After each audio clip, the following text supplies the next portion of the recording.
It's Thursday, April 7. In the headlines, Jamaica will not be a republic in time for the 60th independence celebrations. Opposition MP says more value should be added to the Standing Finance Committee. Education Ministry plans programs to re-socialize students. Regionally, Grenada drops all COVID-19 protocols. And in sports, West Indies Test captain in the running for ICC Player of the Month. This is the news on PBC Jamaica. I am Simone Absalom Gale.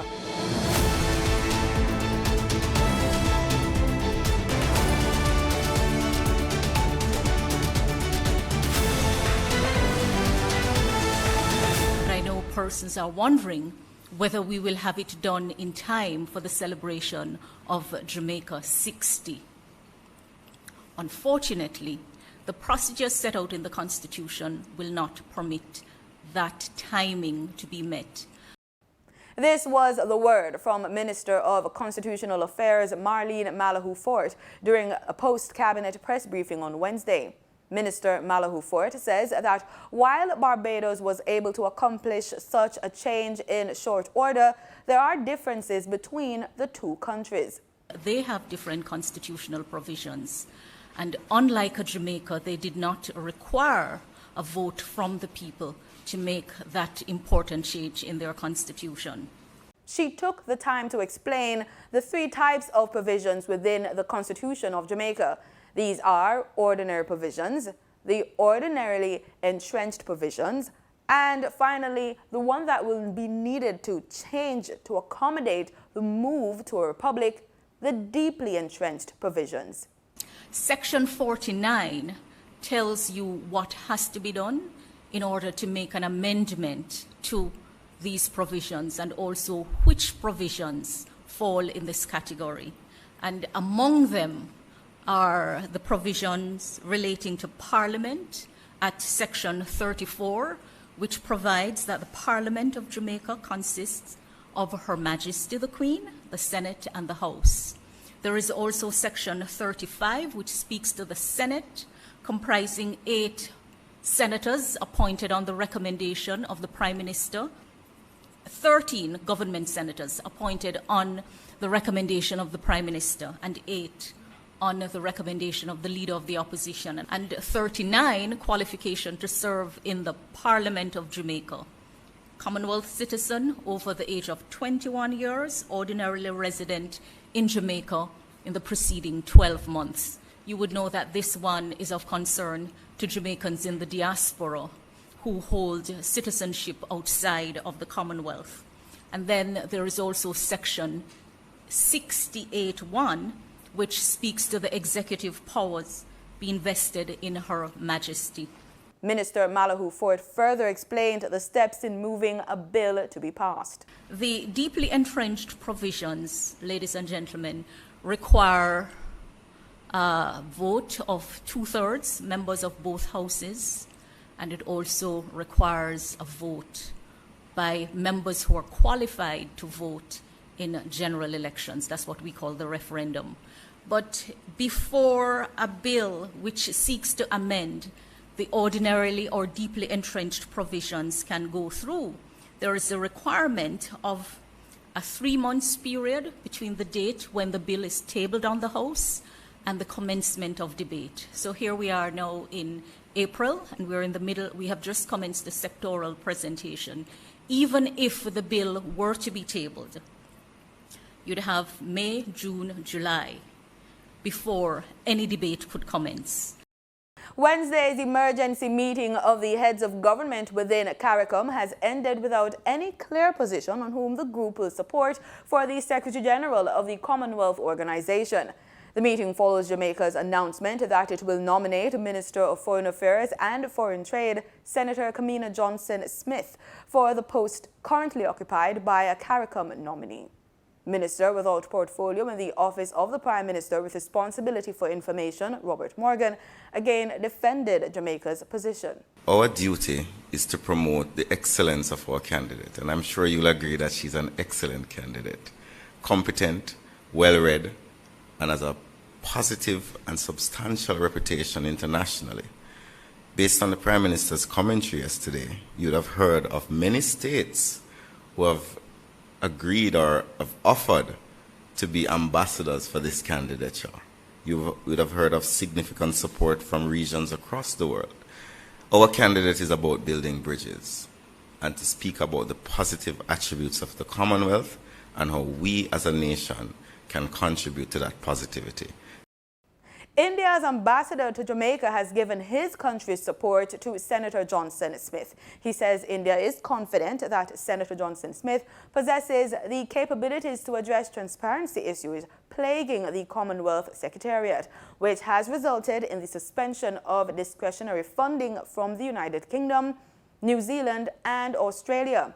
He says India's government is confident that Johnson Smith has qualities to uphold the Commonwealth's core value of transparency, inclusiveness, and consensus. Minister without portfolio Robert Morgan declared that Jamaica would not walk back on its decision to field a candidate, arguing that the sovereign state was within its right to move forward with what is in the interest of Jamaica. The time has come to re-examine these standing orders to see how we can make the Standing Finance Committee add value to the budgetary process. That's the word from opposition member and Shadow Minister of Housing, Transportation and Works, Michael Phillips, as he made his presentation during the sectoral debates in the House of Parliament on Tuesday. He says the standing orders should be made relevant to all our sittings and deliberations. What is the true purpose of this exercise? And what influence do we representatives have in crafting the country's budget? The truth is, we spend days and hours deliberating on the affairs of ministries with ministers, members of parliament, and senior public servants, examining the budget. But to what end? Can we even affect a single change? Even when members identify budgetary and policy weaknesses, there are no adjustments or positive action on any line item. Frequently, these shortcomings affect critical programs and the lives of the people we represent. The standing orders are the rules that govern the proceedings, actions, and conduct of members in the House of Representatives. Mr. Phillips also took issue with the government's road maintenance and rehabilitation plans. He stated that the $5 billion budgeted for road works for the period 2022 to 2023 was insufficient. Mr. Speaker, $500 million of the approved budget will be taken, of that amount will be taken to fund the long-announced Lengthman program, leaving only $3.5 billion for road maintenance. This is near $1 billion less than what was budgeted than last year. We are in a crisis. Last year's revised estimates were increased due to the end-of-year seasonal work and maintenance of a few roads after the flood rains. In summary, Mr. Speaker, the government has put the maintenance of roads on the back burner, which will lead to many of our roads being in worse condition. Education and Youth Ministry plans to roll out programs to facilitate the re-socialization of students as part of measures to prevent violence and other deviant behaviors in schools. Portfolio Minister Favour Williams says that the intervention is necessary because students have been away from the face-to-face environment for so long. Students have been learning in a virtual setting for the past 2 years due to the COVID-19 pandemic. Minister Williams told JIS this week, quote, "We've just gone through the planning process, and so we'll be talking to our principals and administrators at schools or regional directors," end quote. The youth minister notes that she has met with at least 2 principals to address the issue of violence and is urging administrators to be more vigilant, especially during lunch breaks and when school has ended. Police Commissioner Major General Anthony Anderson says the Jamaica Constabulary Force, the JCF, will be providing no cover for its members involved in criminal activities. It damages the work of the honest, dedicated police officers and the reputation of the force. The investigation is ongoing, and further developments will be continued in our press briefings as we go along. The police commissioner was alluding to the recent arrest of several members of the JCF, allegedly due to their ties to gang activity. He says based on investigations, the charges are linked to extortion, robbery, and murder. There is absolutely no excuse for any police officer to get involved in this. And remuneration has nothing to do with this criminal activity whatsoever. They are criminals. And in their criminal endeavors, more than likely they'll make more money than we can ever pay them. We have many officers who they all get the same pay at the same levels. And vast majority of our officers do not descend to get involved in criminal and corrupt activities. In the business report, Barbados' small businesses are set to benefit from initiatives based on e-commerce. We also have the usual market updates with Danita Rodney.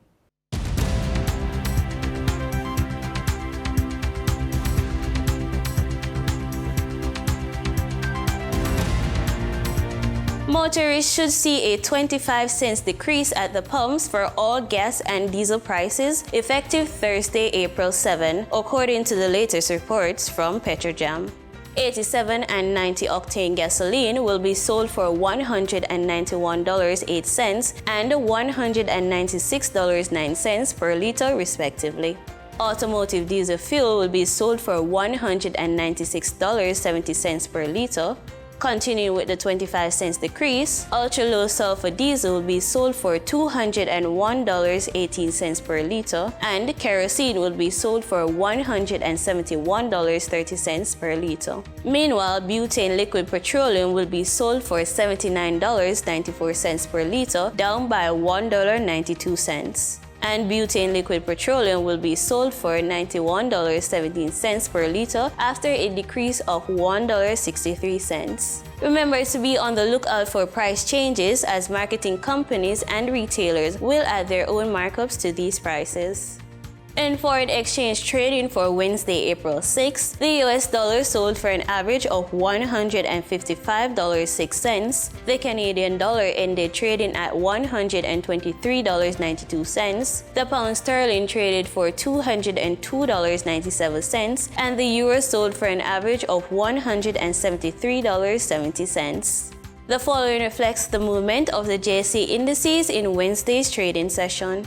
The JSE index advanced by 3,609 points to close at over 300,000 units. The junior market index declined by 6 points to close at over 4,000 units. The combined market index advanced by 3,323 points to close at over 400,000 units, and the All Jamaican Composite Index advanced by 5,549 points to close at over 400,000 units. Overall market activity resulted from trading in 101 stocks, of which 53 advanced, 42 declined, and 6 traded firm.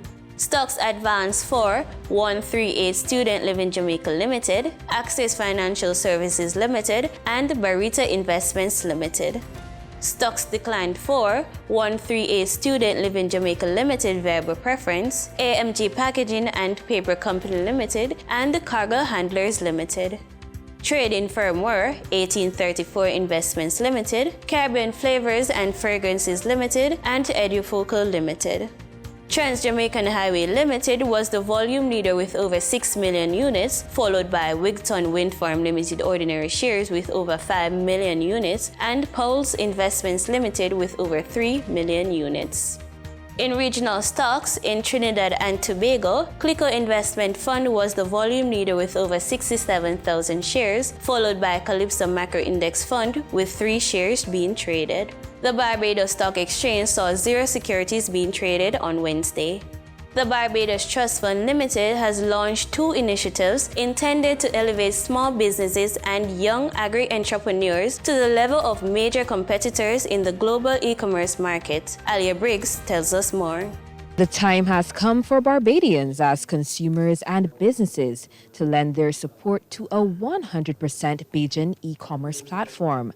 That's according to Minister of Energy and Business Development, Carrie Simmons. In the same way as we heard our consultant speak about Alibaba and Amazon, in the same way that Barbadians have sat in their living rooms and helped build out the Amazon economy, and in the same way Barbadians have laid in their beds at night with a computer or a telephone in their hand and built out Alibaba's economy and built out by extension the economy of the United States, the time has now come where Barbadians can do this for ourselves in our own economy. He made these remarks at the official launch of the Omniverse shopping portal, while highlighting that virtual spaces to facilitate trade became critical during the COVID-19 pandemic. The Omniverse is a virtual marketplace for local businesses and young entrepreneurs to sell their products and services, similar to more popular marketplaces like Amazon and Alibaba. This is the Barbados Trust Fund Limited's latest initiative. Omniverse representative Nicole Ford outlines some of its features. Omniverse provides and manages the portal and storefront on a commission basis and offers all the supporting services required for companies to run an e-commerce business, including managing sales, returns, and even deliveries. The platform offers individual client dashboards. It offers product tracking, stock management, sales notifications, promotional activities, live chat with customers in real time, and then, of course, an integrated payment aggregator to make sure that we receive payments quickly and securely on the platform. In conjunction with the Power of Choice campaign, the BTFL also launched a community-based agribusiness initiative geared towards the youth. Power of Choice campaign founder Errol Griffith shared the main goals of the program. 100 young people with their parents can get a loan of just over $3,700. They will get the loan, and once their parents sign up, etc., they will have 2 instant kitchen gardens at 10x4 delivered to their home. I already talked through the details. Now, they will be able to take the produce, eat some, give away some, and sell the rest. Minister Simmons believes initiatives like these have the capacity to earn foreign exchange for Barbados. Aaliyah Briggs, CBC News.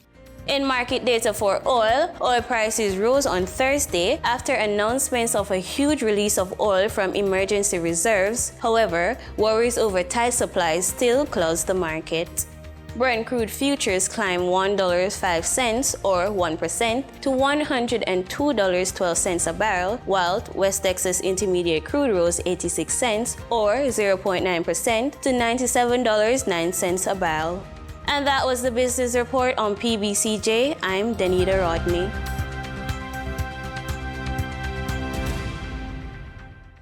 In regional news, in St. Kitts, the Ministry of Tourism and the Tourism Authority kicked off a series of quarterly engagements with stakeholders and hoteliers at the St. Kitts Marriott Resort on Tuesday. Describing the engagements as essential to the sector, Minister of Tourism Lindsay Grant says they serve as a means to update stakeholders on current activities and inform medium and long-term goals. I was exceedingly happy for the turnout that we've had. Practically all of the hoteliers in St. Kitts were there present. We gave them an update as to the airlift situation, gave them an overview as to where we were or where we are in 2022 as against 2021, the state of airlift and what we really had to do.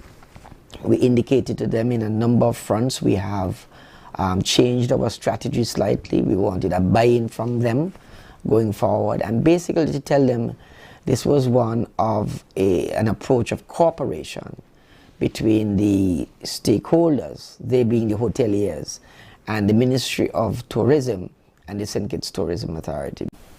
Minister Grant said there were concerns raised by the hoteliers that will be addressed. Part of their concern was that they felt that given the state of the COVID-19 pandemic, we needed to change the needle a bit, meaning we needed to ease again the restrictions at presently, because that was really hurting their business. That I indicated to them. I will take back to the task force and the cabinet for us to determine what next we do. There was also a concern about the presence of our brands and kits in the international market. That we indicated to them that we were changing our strategy on that. We were more focused in terms of where the airlift was coming from and where our potential visitors were coming from, rather than a broad approach to the U.S. mainland in terms of travelers coming here. High-ranking security officials are meeting in Barbados to discuss some of the most critical security issues facing the region and its United States partners. This as the Caribbean Nations Security Conference opened at the Barbados Hilton this Wednesday morning. Lisa Brom of CBC Barbados has that story. CANSEC 2022 opened this morning to concerns from Prime Minister Mia Amor-Motley about the impact the ongoing war in the Ukraine will continue to have, particularly on Barbados and the rest of the region. That is going to lead to discomfort in many of our countries with respect to prices and with respect to access to those commodities. It is going to lead, therefore, to the potential risk of us having to be able to settle our populations and to get them to understand that the world is going through a difficult moment. But it is not the first time that it has gone through, and it will regrettably not be the last, because of the nature of just human civilization and our natural-made environment. Now, reflecting on that war, head of U.S. Southern Command, General Laura Richardson said, with issues like authoritarianism on the rise, the United States remains committed to protecting human rights and helping to safeguard democracies. For decades, Caribbean countries have long been champions of these sacred principles. A threat to democracy anywhere is a threat to democracy everywhere. CARICOM added their voice to the chorus of peace-loving democracies around the world, condemning Russia's invasion and calling for an immediate ceasefire. This region truly is a zone of peace, as all CARICOM members so eloquently stated last month. What we're doing right here at CANSEC is working together to keep the Caribbean a zone of peace. And Lieutenant Colonel Carlos Lovell pointed to the conference theme, multinational cooperation in a changing environment, saying it remains critical. I personally look forward to engaging with you on pertinent matters related to humanitarian assistance and disaster response as we critically assess both our processes and material limitations as contextualized in increased meteorological activity during our hurricane season. Of equal importance is the myriad of threats composed by transnational criminal organizations that prey on our individual and collective vulnerabilities. Over the next 3 days, the security experts, along with their partner agencies, are expected to discuss and come to agreement on issues like the fight against climate change and COVID-19 and transnational criminal threats, as well as cybersecurity, among others. Lisa Broom, CBC News. Grenada's government has dropped all COVID-19 restrictions, including entry restrictions for unvaccinated travelers to that island and its dependencies of Curacao and Petite Martinique. Masks will also no longer be mandatory while in the country, becoming an optional choice. Attorney General Dia Forrester told Grenadians during a press conference the country is no longer operating under a state of emergency.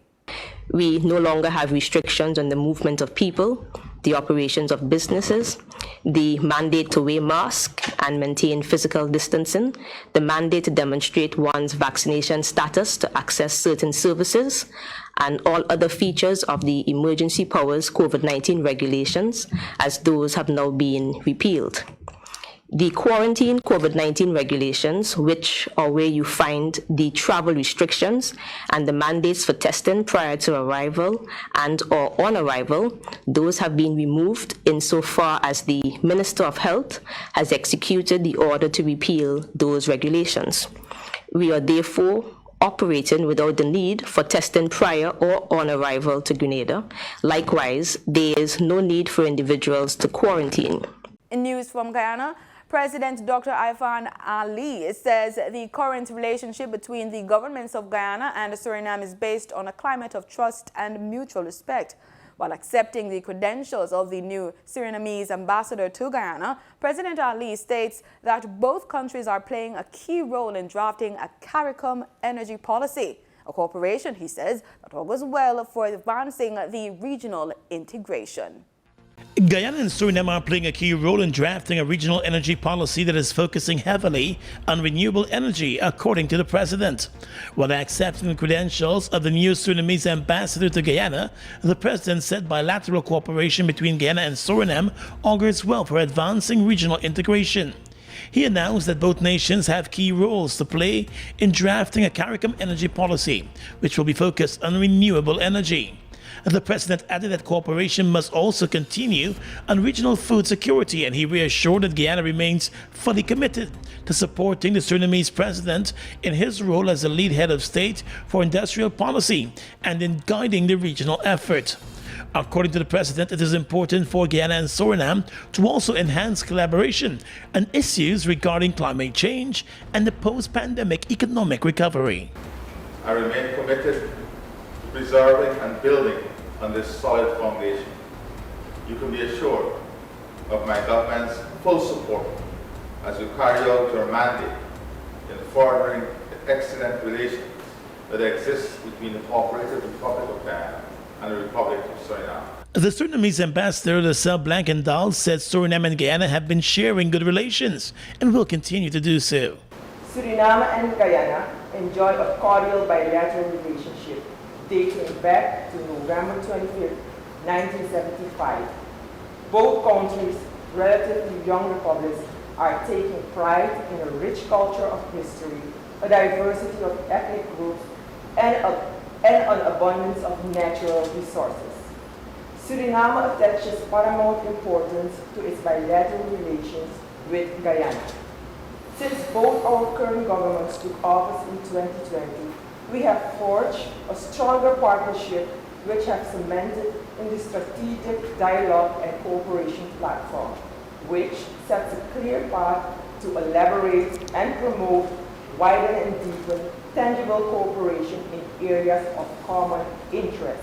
The new ambassador gave the commitment of the two neighboring states continuing their work together in a number of critical areas of cooperation. In sports, West Indies all-rounder Hayley Matthews says being named to the most valuable team of the ICC Women's World Cup 2022, despite the Caribbean side's failure to make it to the finals, is her return from her investment of hard work. Matthews, who impressed with both the bat and the ball in the just-ended tournament that was eventually won by Australia, was the only West Indian named on the team. Cricket West Indies lead selector for women's cricket, Anne Brown-John, said the accomplishment was, quote, well-deserved since she was one of the outstanding players of the tournament, both with the bat and ball. For this, she must be commended, end quote. Matthews amassed 260 runs, including a match-winning century against hosts New Zealand on the opening day of the tournament, a career-defining 119 off 128 balls with 16 fours and a six. She also took 10 wickets with her clever off-spin, with best figure of 4 for 15 against Bangladesh to record another nail-biting win for the West Indies. West Indies captain Craig Brathwaite is one of the nominees for the ICC Player of the Month for March. Brathwaite led from the front in the recent home test series against England, scoring 341 runs at an average 85.25. His resolve was best demonstrated in the second test at Kensington Oval in Barbados with his monumental 160 from a record 489 balls. That innings ensured a draw in that game and provided the platform for the Windies to clinch the series by winning the third and final test in Grenada. The ICC Player of the Month nominees for March were announced based on performances across all formats. The other men's nominees are Pakistan captain Babar Azam for his 390 runs against Australia in that test series, and Aussie skipper Pat Cummins, who took 12 wickets in that same series. Fans around the world can now vote to decide on the winner on www.icc-cricket.com/awards. Votes must be cast until Sunday, April 10. And with that, we call an end to today's newscast. On behalf of our entire news and production team, thank you so much for making it PBCJ. Remember, we are the People's Station.